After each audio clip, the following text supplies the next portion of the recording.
Welcome back, everyone, to another episode of The Chat Lounge, where we delve into everyday topics with a personal twist. I'm Jane, and today I'm joined by my co-host, Alex.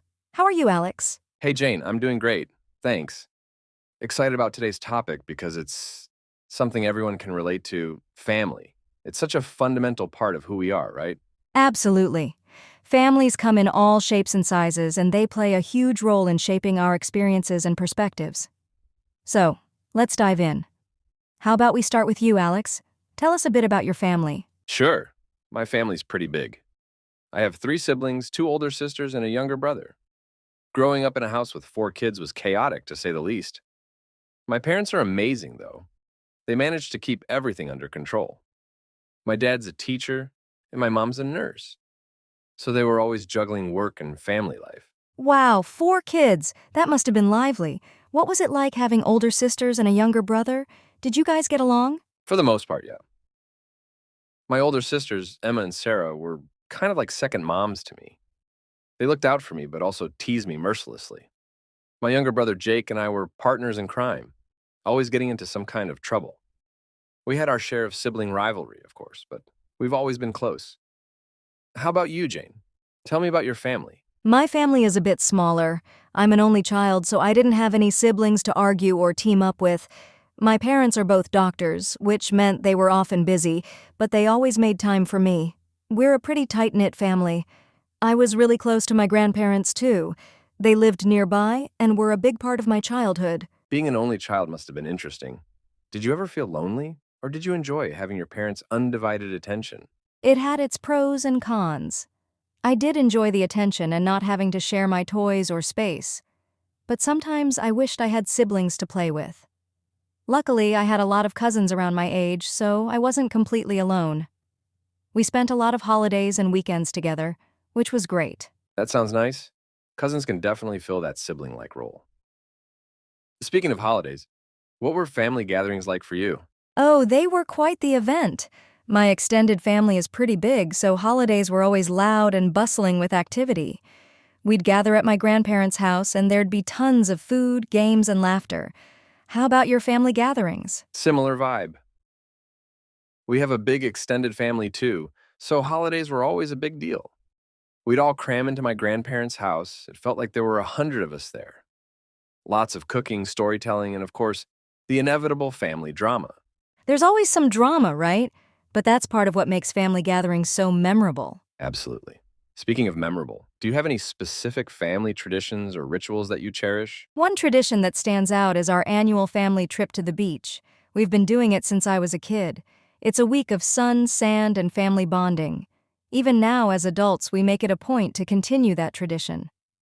What about your family? We have a similar tradition. Every summer, we go camping in the mountains. It started with just my immediate family, but now it includes cousins, aunts, and uncles too. It's great to disconnect from technology and just enjoy nature and each other's company. That sounds amazing. Nature trips have a way of bringing people closer together. Speaking of getting closer, how has your relationship with your family evolved over the years? It's definitely changed. As a kid, I was more focused on my friends and my siblings than I had the usual fights. But as we've grown older, we've become more like friends.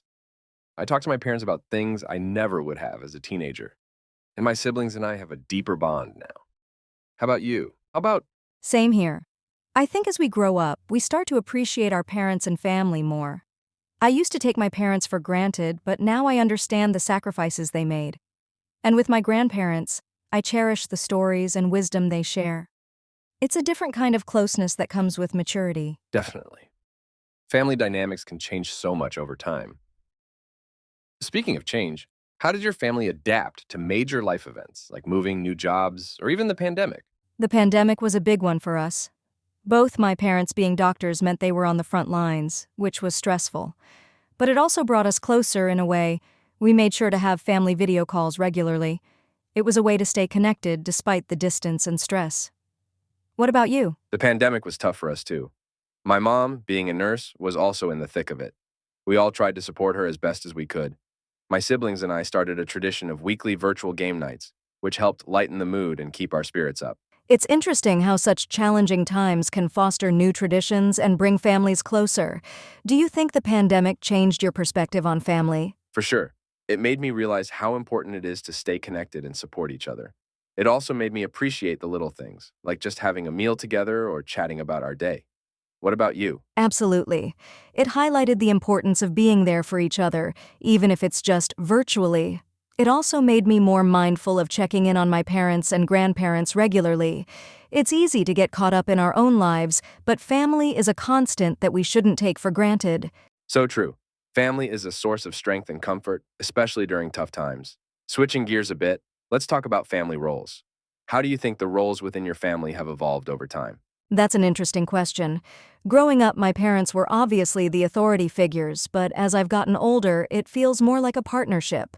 I can see the shift in our dynamics. They seek my opinions on things, and we have more mutual respect. How about you? I've noticed a similar shift.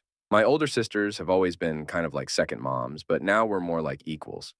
My parents also treat us more like adults, which is nice. There's a sense of mutual respect and understanding that wasn't there when we were kids. It's amazing how relationships evolve. I think part of that comes from understanding each other's experiences and perspectives better as we grow older. Do you think your family background and dynamics have influenced who you are today? Absolutely. Growing up in a big family taught me the importance of cooperation and compromise. It also made me value relationships and communication. I think those experiences have shaped my personality and how I interact with others. What about you? Definitely. Being an only child made me independent, but also very aware of the importance of nurturing relationships. My parents' dedication to their work and family instilled a strong work ethic in me, and my grandparents' stories and values have had a lasting impact on how I view life and relationships. It's fascinating how our families shape us in so many ways. Do you have any advice for people who might be struggling with family dynamics or finding it hard to connect with their family? I'd say communication is key. It's important to express your feelings and listen to others. Sometimes, just understanding where someone is coming from can make a big difference. And don't be afraid to set boundaries if needed. What about you? I agree. Communication and empathy go a long way. Also, try to find common ground and shared activities that can help bridge gaps. And remember, it's okay to seek outside help, like therapy, if things are really tough. There's no shame in wanting to improve your family relationships. That's great advice. It's all about effort and understanding. Family can be complex, but it's also one of the most rewarding relationships we can have. Absolutely. Well, this has been a wonderful discussion, Jane. I think we've covered a lot of ground on the topic of family. The Family Ties Podcast, exploring family dynamics. Hi, everyone. Welcome back to the Family Ties Podcast, where we dive deep into the intricacies of family relationships. I'm Sarah, your co-host for today. And I'm John. We're thrilled to have you join us for this episode. Today, we're going to explore a topic that's close to everyone's heart: my family relations. Family is such a fundamental part of our lives.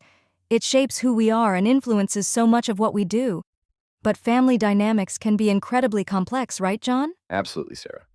Families can be a source of immense love and support, but they can also be a source of conflict and stress. We're going to unpack some of those complexities today. So, let's get started. John, why don't you start us off by sharing a bit about your family background? Sure thing. So, I come from a pretty traditional family. I have two younger siblings, a brother and a sister. My parents have been married for over 30 years now. Growing up, we had our fair share of ups and downs, but I think we've managed to build a pretty strong bond over the years. That sounds wonderful. Did you find that having siblings close in age affected your relationship with them? Definitely. Being the oldest, I often felt like a third parent at times. There was a lot of responsibility on my shoulders, especially when my parents were busy with work. But it also meant we were close-knit. We went through a lot together, from school dramas to family vacations. What about you, Sarah? What's your family like? I have an interesting family dynamic. I'm an only child, so I didn't have siblings to share experiences with. My parents divorced when I was young, and I spent most of my childhood living with my mom. My dad remarried, so I have a stepfamily too. Navigating those relationships was a bit tricky, especially during my teenage years. That sounds like it would have been challenging. How did you manage those relationships, especially with your stepfamily? It was a process for sure. At first, I felt a bit like an outsider when I was with my dad's new family, but over time, I grew closer to my stepmom and step-siblings. It helped that my dad and stepmom were very inclusive and made a real effort to make me feel welcome. Communication was key. We had a lot of heart-to-heart conversations that helped bridge the gap. Communication really is crucial in any family dynamic. Speaking of which, let's talk about how communication styles can differ in families. In my family, we tend to be pretty direct. If something's bothering someone, we talk about it openly. How about in your family? My mom and I have always been good at communicating, but it was different with my dad's side. They tend to be more reserved, and it took me a while to adjust. I had to learn to read between the lines and understand nonverbal cues. It's fascinating how different families have their own communication styles. Absolutely. And sometimes those differences can lead to misunderstandings. Have you ever had any major conflicts in your family due to communication issues? Oh, definitely. One incident that comes to mind is when I was in college. I wanted to switch my major, and my mom and I had a huge argument about it. She thought I was making a mistake, and I felt like she wasn't listening to my reasons. It took a lot of time and patience to work through that disagreement. That sounds tough. It's not easy when the people we love don't see things the way we do. In my family, we had a similar situation when my brother decided to move out of state for a job. My parents were really upset because they wanted him to stay close to home. We had to have several family meetings to talk it through. Family meetings can be really helpful. They give everyone a chance to voice their opinions and find common ground. It's all about finding that balance between supporting each other and respecting individual choices. Absolutely.